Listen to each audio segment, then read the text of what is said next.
जो प्रतिसाद right from पोस्टरपासून जे आपल्याला ट्रेलरला, प्रीमियरला, चित्रपटाच्या लॉन्चला जो मिळाला आहे, I think it's an outstanding feeling. Mangalagaur हे जे नाव आहे, हे या कॉन्सेप्टला लिमिटिंग आहे, स्टोरीला लिमिटिंग आहे. आम्ही इथेच असं सगळे बसलो होतो आणि आमची चर्चा चालली होती. त्यात अजित बुरे तो म्हणाला की भाईपण भारी देवा कसं वाटतंय. मी जेव्हा जिम्मा रिलीज झाल्यापासून, जिम्मा आय थिंक लॉकडाऊनच्या वेळेस 50% ऑक्युपन्सीमध्ये रिलीज झाला.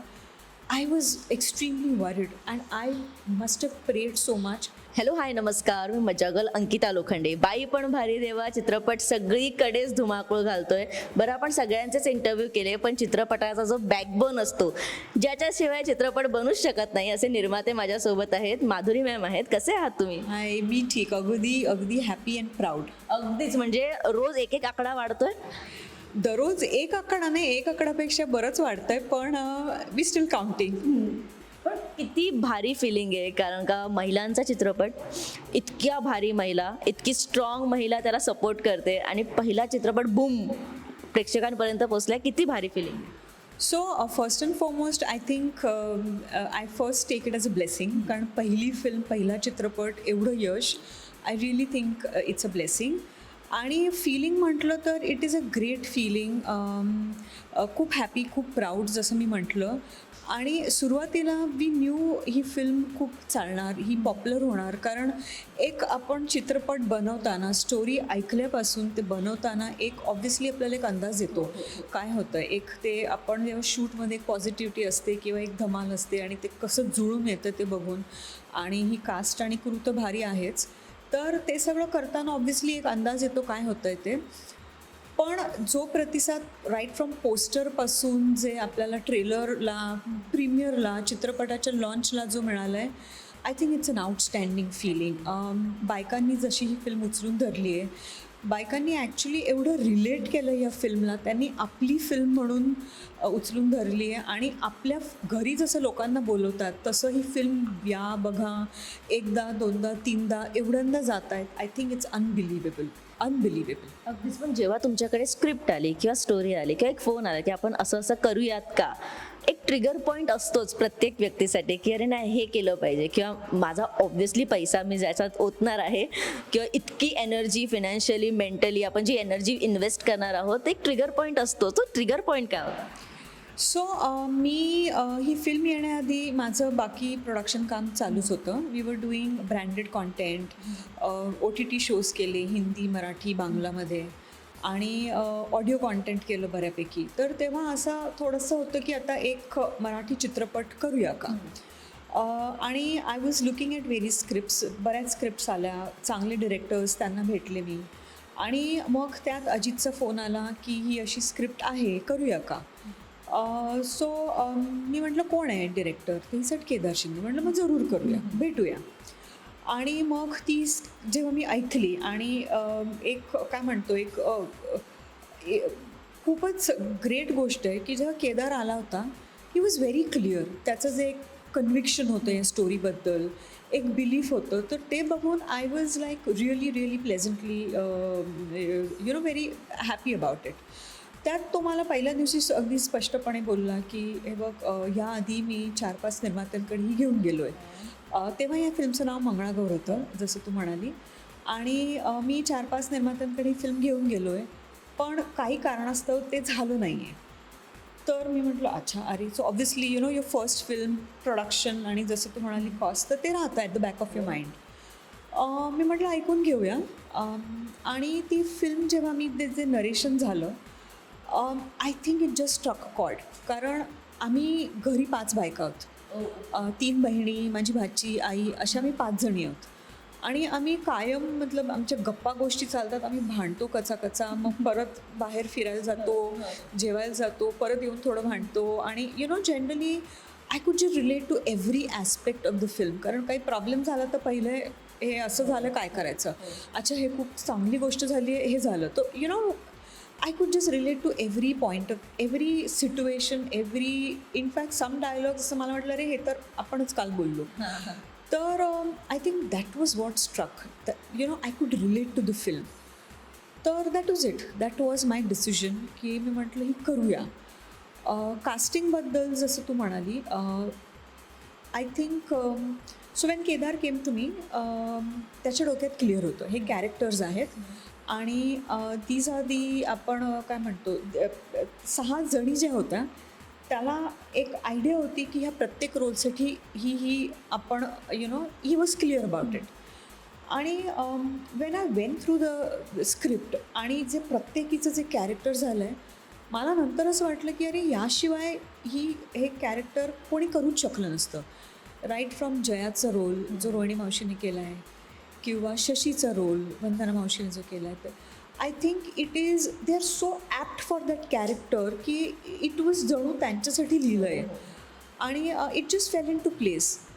जेव्हा हे शूट सुरू झालं वी जस्ट आय थिंक तेव्हा कळलं की मंगळागौर हे जे नाव आहे हे या कॉन्सेप्टला लिमिटिंग आहे, स्टोरीला लिमिटिंग आहे. आम्ही इथेच असं सगळे बसलो होतो आणि आमची चर्चा चालली होती.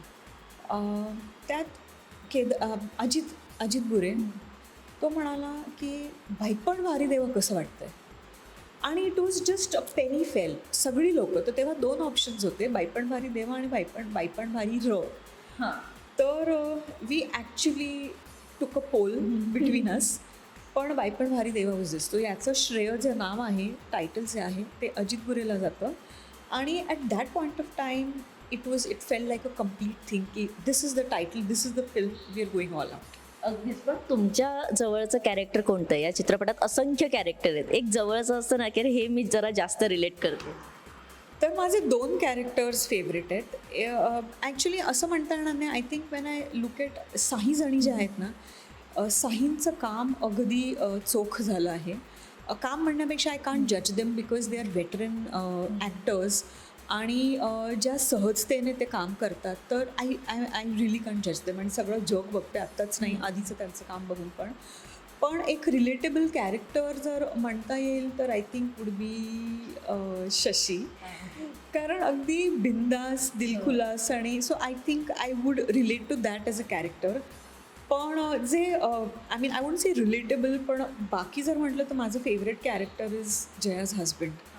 I think he is the cutest. आणि जेव्हा त्यांच्या इंट्रोडक्शनला ज्या टाळ्या पडल्यात, म्हणजे क्यूट. आणि he is the ideal man, he is the person you want, everybody wants as a husband. आणि he is very I thought he was very effortless, very cute. आणि I think I love that guy. पण कसं असतं, जेव्हा scripting होते, तुम्ही सगळे ऐकतात, नरेशन होतं, तेव्हा एखादा सीन असतो जो आपल्याला प्रचंड आवडतो. हा सीन वर्क कसा होईल याच्यावर आपलं जास्त, की हा दिसेल कसा मोठ्या पडद्यावर. असा कोणता सीन तुमच्यासाठी होता की अरे हा पेपरवर तर छान दिसतोय, पण हा मोठ्या पडद्यावर किती छान दिसेल? हा कोणता सीन होता चित्रपटातला? जो स्टेशनवर जो सीन झाला आहे ना, तर ते, कारण तो सीन खूप महत्त्वाचा आहे. व्हायरल होता तो मला. ॲक्च्युली स्टेशनचे 2 सीन्स आहेत, व्हायरल आहेच. पण जेव्हा शशीला कळतं की, आणि ते जे स्टेशनवर जे भांडण होतं ते, that was a very difficult scene, कारण तिथे तुमचे इमोशन्स तर यायचेच आहेत. पण एक काय म्हणतो, एक ते सिच्युएशन किंवा एक ते सेटिंग, तर त्या पेपरवर खूप इमोशनल होतं, खूप emotional. And that was actually she feels hurt.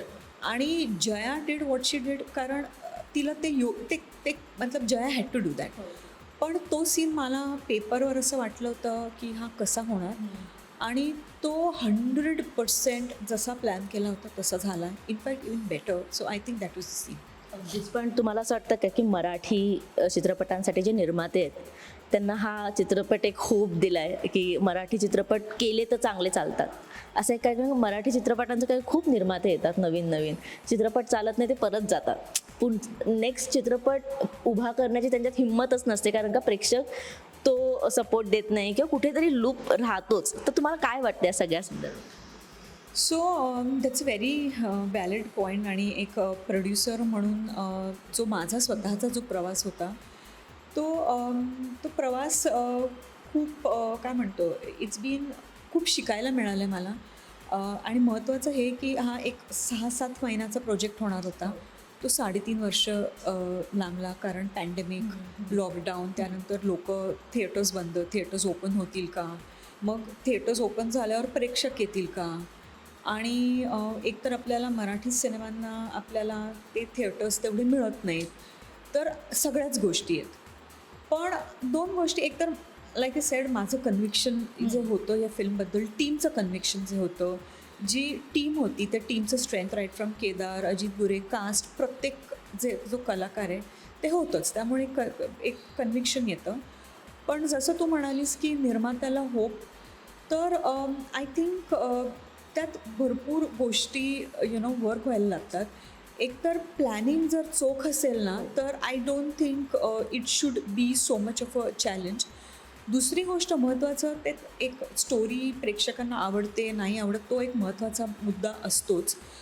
त्याला I don't have an answer, कारण त्याला I don't think anybody has an answer. पण hope, I think I will be very happy जर हा चित्रपट बघून जर बाकी निर्मात्यांना जर होप मिळाला, बिकॉज आय नो माझी जर्नी अशी होती की मी जेव्हा जिम्मा रिलीज झाल्यापासून, जिम्मा आय थिंक लॉकडाऊनच्या वेळेस 50% ऑक्युपन्सीमध्ये रिलीज झाला, I was extremely worried and I must have prayed so much ही फिल्म चालू दे, because I have gone through that process.